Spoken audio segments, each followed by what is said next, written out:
Bonjour et bienvenue dans les suggestions cinéphiles de l'Odyssée. Aujourd'hui, la suggestion numéro 139, 139, quoi de neuf, euh, qui est consacré à un film qui est un grand film culte de l'histoire du 7e art et qui s'appelle Casablanca de Michael Curtiz.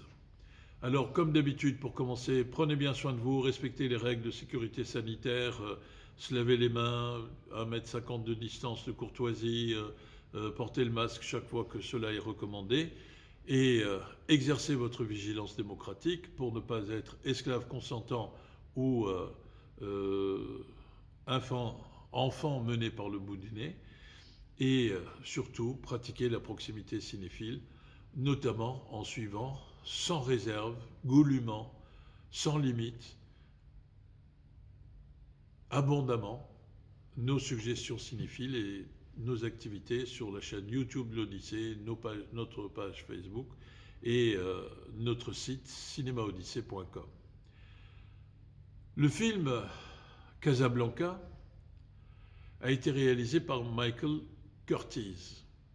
Alors, c'est un réalisateur, comme souvent d'ailleurs dans le Hollywood des années 30 et 40, qui est originaire de Hongrie, c'est-à-dire qui est européen, extra-américain, et qui a déjà à son actif depuis 1915, il fait des films, euh, il a à son actif beaucoup de films, et en 1927, il est appelé par les studios hollywoodiens à Hollywood, où il commence à faire beaucoup de films. Vraiment, une fois j'avais eu le privilège de rencontrer Samuel Fuller, et il avait une formidable expression, il disait qu'un bon cinéaste, c'est un filmmaker, quelqu'un qui sait ce que c'est que de faire un film et qui sait faire des films qui tiennent la route. Il a une filmographie qui est ultra abondante, près d'une centaine de films à son actif. Et c'est pour ça d'ailleurs, si vous consultez des dictionnaires du cinéma, la plupart du temps on dit filmographie partielle, parce qu'il y a beaucoup de films. Et là, il fait un film en 1942 qui s'appelle Casablanca. Alors, ce qui est intéressant avec ce film, dans lequel vont jouer notamment Humphrey Bogart, le rôle de Ricky, qui tient un café qui s'appelle le Café Américain à Casablanca, son personnage, et la séduisante et envoûtante Ingrid Bergman, qui va devenir encore plus célèbre, ou véritablement célèbre, avec ce film Casablanca. Elle tournera après avec Cary Grant, notamment dans Les Enchaînés, Notorious, auquel on a aussi consacré une suggestion cinéphile. Alors, ce qui est intéressant avec ce film, disais-je, c'est que c'est un film qui, au moment où il a été conçu et concrétisé, eh bien, a rencontré beaucoup de problèmes. Au départ, ça devait être William Wyler qui devait être le réalisateur. Il y avait d'autres acteurs qui étaient prévus. Et puis finalement, eh bien, Michael Curtiz va être choisi.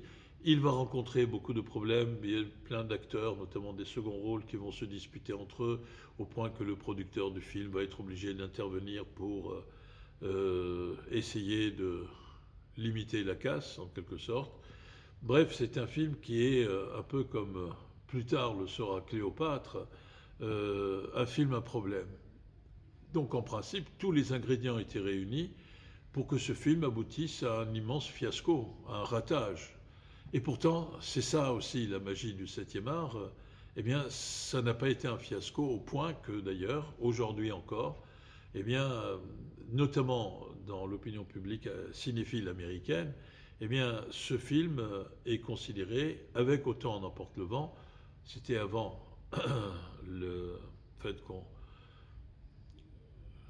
reproche à Autant en emporte le vent, ce qui est vrai, d'avoir une vision condescendante vis-à-vis des Noirs, vis-à-vis des esclaves de maison, comme on disait, par rapport aux esclaves des champs, qui eux alors sont considérés comme méchants. c'est-à-dire qui était un symptôme, si vous voulez, du racisme qui existait et qui malheureusement continue aussi encore à exister dans certaines franges de la population de la société des États-Unis. Mais c'est un film qui a été donc un succès absolument extraordinaire. L'histoire est simple, au fond, c'est une histoire d'amour qui s'efface pour servir la lutte et l'histoire, pourrait-on dire. Rick tient un café à Casablanca.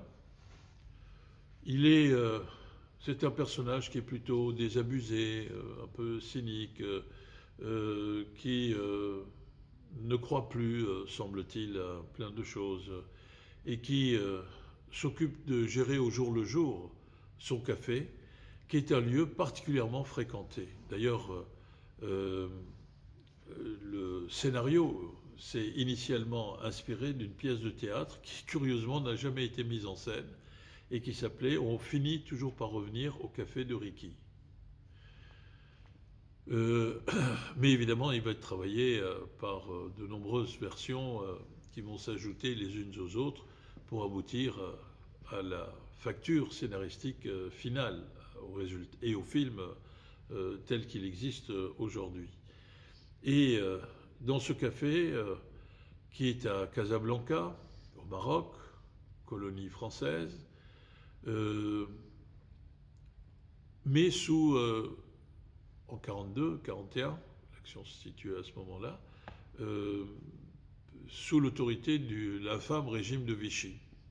Et il y a un capitaine, policier, gendarme, qui incarne tout à fait, sans d'ailleurs forcément y croire avec zèle, mais incarne le Vichy et puis sa politique d'une part de complaisance collaboratrice avec les nazis et d'autre part de neutralité sans antipathie vis-à-vis des Américains, alors que les Américains sont déjà en guerre et qu'ils soutiennent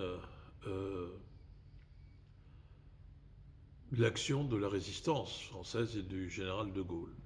Et ce Ricky voit débarquer dans son café une personne, incarnée par Ingrid Bergman, et on comprend tout de suite qu'en fait, c'est son ancien grand amour qu'il avait été obligé de quitter en 1940 quand Paris est occupé par les nazis.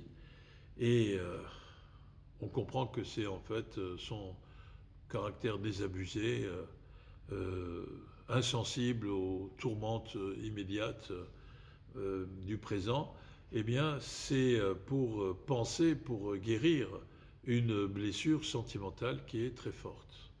Et il apprend qu'en fait, elle vit avec un grand résistant qui s'est enfui d'un camp de concentration et qui se retrouve au Maroc pour pour s'enfuir et rejoindre, enfin qui se retrouve au Maroc et à Casablanca, pour pouvoir s'enfuir à partir de là, afin de rejoindre les États-Unis. Et donc, il va y avoir, évidemment, sous l'œil un peu narquois, plutôt neutre, hypocrite, à la Ponce Pilate, qui se lave les mains, eh bien, il va y avoir une lutte pour essayer de le retrouver. Entre qui? Eh bien, entre les officiers nazis, qui sont à la poursuite de ce résistant, et les gens plutôt résistants ou sympathisants des résistants qui fréquentent le café de Ricky. Alors évidemment, à un moment donné, il y a certaines répliques qui sont célèbres dans ce film. Play it again, Sam. Sam, c'est le pianiste qui joue dans ce café américain. Et il y a notamment aussi une réplique qui dit, bon ben, qu'est-ce que c'est que nos problèmes personnels face, je résume, hein, je raccourcis, face aux grandes tourmentes de l'histoire.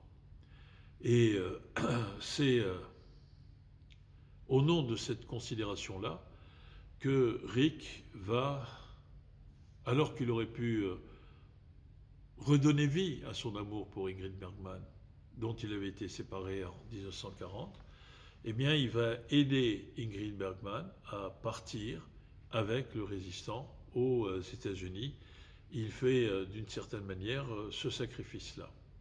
En cela, le personnage de Humphrey Bogart est un peu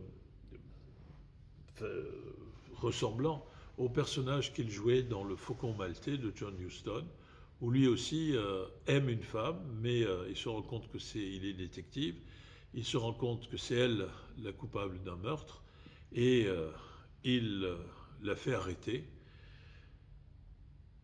en disant simplement à la femme, bon, ben, j'attendrai que tu ressortes de prison, c'est-à-dire qu'il attendra au moins 2 décennies, son personnage, pour retrouver la femme aimée qu'il a contribué à faire arrêter. Eh bien, c'est le même type de sacrifice, au fond, que fait le personnage de Ricky, qui est l'incarnation d'une vertu éthique, on peut le dire dans le film. C'est, comme toujours dans cette approche cinématographique à Hollywood, eh bien, les personnages sont considérés comme des archétypes, des héros qui sont des modèles auxquels on appelle les spectateurs à se conformer. Et notamment dans ce film, il y a une scène qui est extraordinaire où les officiers nazis dans le café commencent à chanter un chant nazi militaire et des opposants français se lèvent et chantent la Marseillaise. Et finalement, c'est la Marseillaise, avec l'appui de l'orchestre du café américain de Rick, qui va l'emporter sur le chant nazi. Et ça, c'est très intéressant. C'est-à-dire qu'on voit qu'il y a une compétition de performance artistique, musicale en l'occurrence, et que dans ce contexte-là, dans cette compétition, eh bien, c'est la Marseillaise qui gagne et le chant nazi qui perd. Et là, ça me donne l'occasion de vous rappeler que nous sommes en 1942, la guerre bat son plein, l'Allemagne nazie est sur une vague ascendante, il n'y a pas encore eu ce qui sera un bonheur forcément, la débâcle de Stalingrad, grâce à l'engagement de l'URSS, et donc l'issue de cette guerre est incertaine. Et le film est aussi un film de commande, de propagande, et puisqu'on ne sait pas qui va gagner la guerre, dit Hollywood à travers ce film, en fond, ce qu'on peut dire, c'est que probablement c'est nous, les Américains, le monde libre, qui allons gagner cette guerre, et pour que vous en soyez, vous, spectateurs, assurés, eh bien, dans la compétition des musicales, eh bien, la victoire de la Marseillaise anticipe, préfigure la victoire du monde libre sur la barbarie nazie. Le message, il est clair. C'est un film engagé de propagande, mais au passage, c'est aussi un film qui est remarquable, filmé de façon remarquable, avec des acteurs qui sont remarquables. Dans les seconds rôles, on peut citer la présence de Dalio, qui avait joué dans La Grande Illusion, qui avait joué dans La Règle du jeu, deux films de Jean Renoir. Il y a aussi une apparition de Peter Lorre, formidable, M. le Maudit, dans le film de Fritz Lang. Et donc c'est vraiment... en plus, il y a un noir et blanc dans la pellicule extraordinaire, des angles de prise de vue formidables. Bref, on reconstitue une atmosphère de Casablanca dans les studios hollywoodiens, mais ça fonctionne très très très bien. Et c'est vraiment un film à voir, à revoir. Et je vous invite, même si c'est pour la 10e fois, comme moi, à le revoir sans aucune retenue et sans aucune réticence. À très bientôt. Merci. Au revoir.